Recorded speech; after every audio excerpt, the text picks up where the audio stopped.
Muitas relíquias já foram desenterradas perto de Chelaichai, mas até o presente nenhuma romana.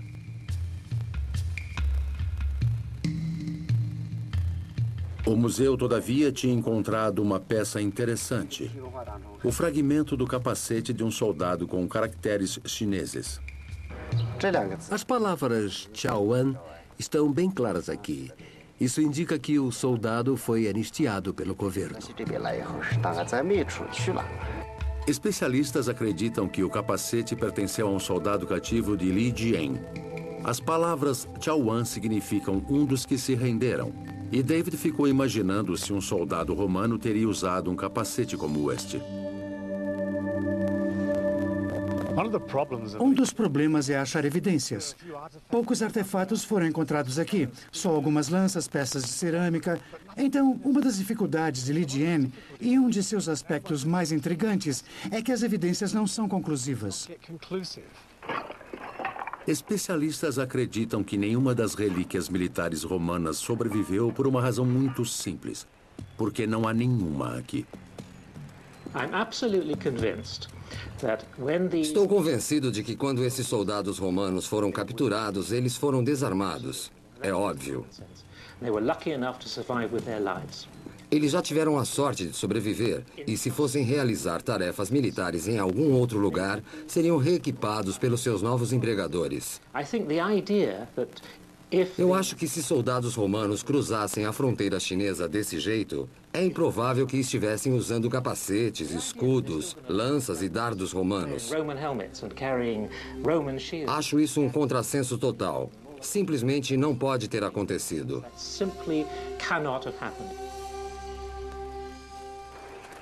Depois, Lu Yin mostra para David a estrutura que os moradores construíram como santuário em homenagem aos romanos. Esta aqui é a placa. Ela registra as histórias dos romanos que chegaram até aqui e diz como eles se assentaram com o povo daqui depois da batalha. Ele diz que muitos acreditam que os fantasmas dos soldados romanos ainda perambulam pela área. Eu sinto uma ligação forte com Roma. Especialmente quando estrangeiros vêm nos visitar. Eu gostaria de ir a Roma.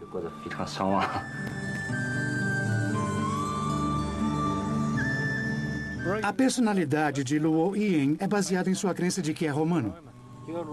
Meu primeiro nome é Luo, vem da palavra romano.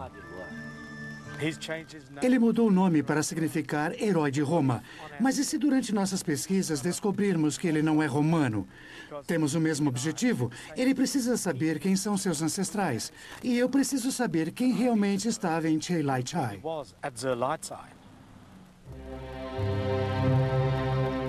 Os moradores acreditam que as pistas para o passado deles estão em Chelaichai, mas sob a superfície. Recentemente, ossos humanos foram desenterrados ao redor de Li Jian, causando interesse e especulações em relação às suas origens. Será que esses ossos podem ser a solução para o mistério romano?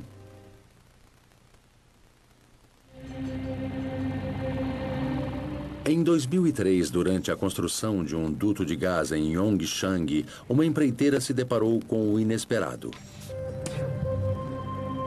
99 tumbas da dinastia Han foram reveladas. Essa descoberta foi a primeira do gênero na área.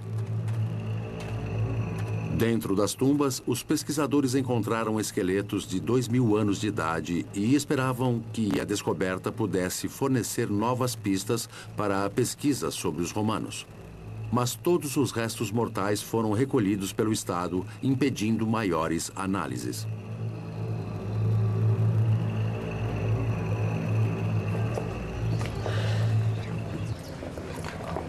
Entretanto, um esqueleto foi deixado para trás no museu do município de Yongshang. Este esqueleto pertence a um homem de 1,80 m de altura. Seus ossos faciais são bem proeminentes, indicando que ele pode ter pertencido a outro grupo étnico. Existe uma mancha escura do lado do crânio, indicando que foi uma lesão causada por um objeto rombudo, talvez um martelo ou uma pedra. Poderiam análises forenses finalmente desvendar os segredos de Li Jian? Por falta de recursos, o Estado ainda não examinou os esqueletos, mas isso não impediu que os moradores fizessem especulações. Song Guorong e Luo Yin estão fascinados com a descoberta e dizem que os ossos do esqueleto são maiores que os dos chineses.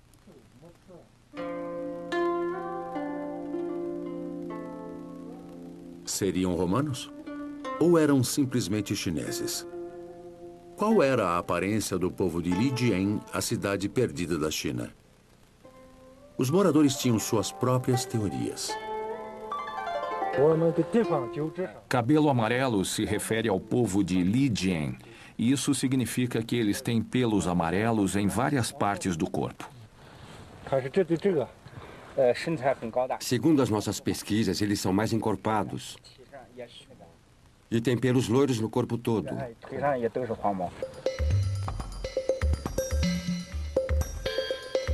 Embora não houvesse provas reais sobre sua herança europeia, histórias sobre ancestrais romanos logo se tornaram parte da crença popular. Este morador diz que quando era garoto, em 1960, seu professor tinha dito que ele era romano. Mais de 30 anos depois, ele acha irônico que talvez possa ser verdade.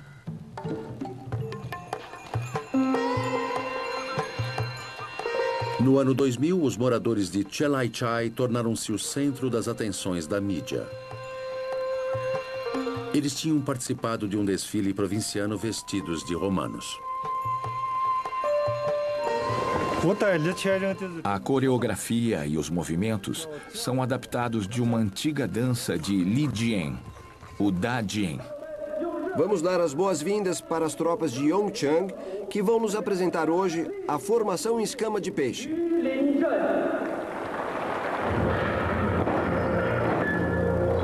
A formação em escama de peixe era um aspecto significativo da lenda romana.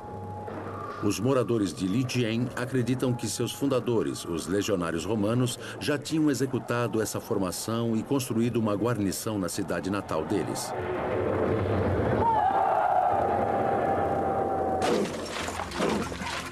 A escama de peixe representava um testudo, uma tática militar usada apenas pelo exército romano.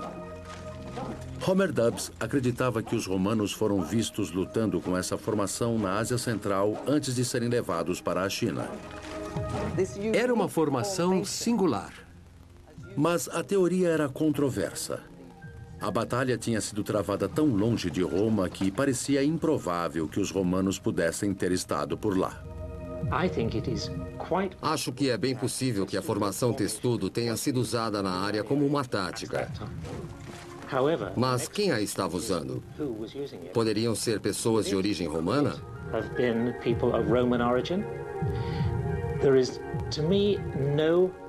Na minha opinião, não há motivo para acreditar no contrário.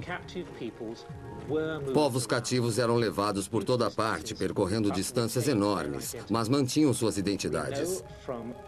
Sabemos que, desde o período mongol, grupos militares inteiros foram transferidos da Rússia e do Cáucaso. E hoje nós encontramos provas disso nos lugares mais extraordinários.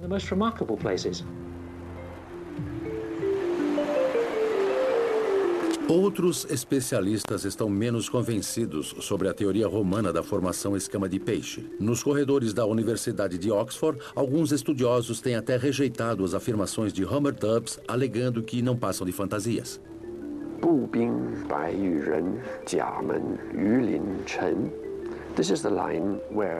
Este é o trecho onde está escrito: uma centena de soldados em pé em cada um dos lados do portão, numa formação parecida com escamas de peixe. Há anos, o professor Glenn Dudbridge analisa a precisão da interpretação de Homer Dubs. Ele acha que Dubs pode ter se precipitado. Precisamos entender as palavras escama de peixe de outro modo. Eu precisava consultar outros textos da literatura chinesa onde a frase escama de peixe tinha sido usada. Ela era usada para descrever coisas ou, às vezes, corpos humanos colocados juntos, bem perto uns dos outros. Então, parece-me que quando esta frase é usada para descrever soldados, ela está descrevendo uma fileira de homens em formação, bem próximos uns dos outros, como as escamas de um peixe. Homer Dubs também notou que os soldados misteriosos tinham usado paliçadas duplas de madeira para defenderem sua fortaleza, uma outra tática romana. Mas até mesmo isso era inconclusivo. Ainda assim, existia uma referência visual da formação em escama de peixe. O coronel Shen Tang representou a cena da batalha num prato de terracota. Mas, com o passar dos anos, o prato se perdeu. Ao tentar encontrar o prato, David foi informado pelos museus que provavelmente nunca seria encontrado. Se a teoria da escama de peixe mostrou-se inconclusiva, seria possível que os habitantes de Lijian não fossem originários de Roma, mas de outro lugar? Lijian estava na periferia da Rota da Seda que ligava a China a outras civilizações ocidentais. Comerciantes da Ásia Central e até de lugares mais distantes poderiam ter entrado no Reino Imperial e se estabelecido por aqui. Portanto, é possível que os habitantes de Lijian não fossem descendentes dos soldados romanos, mas sim de viajantes, como os mercadores que percorriam a Rota da Seda, muito próximo ao vilarejo de Chelaichai.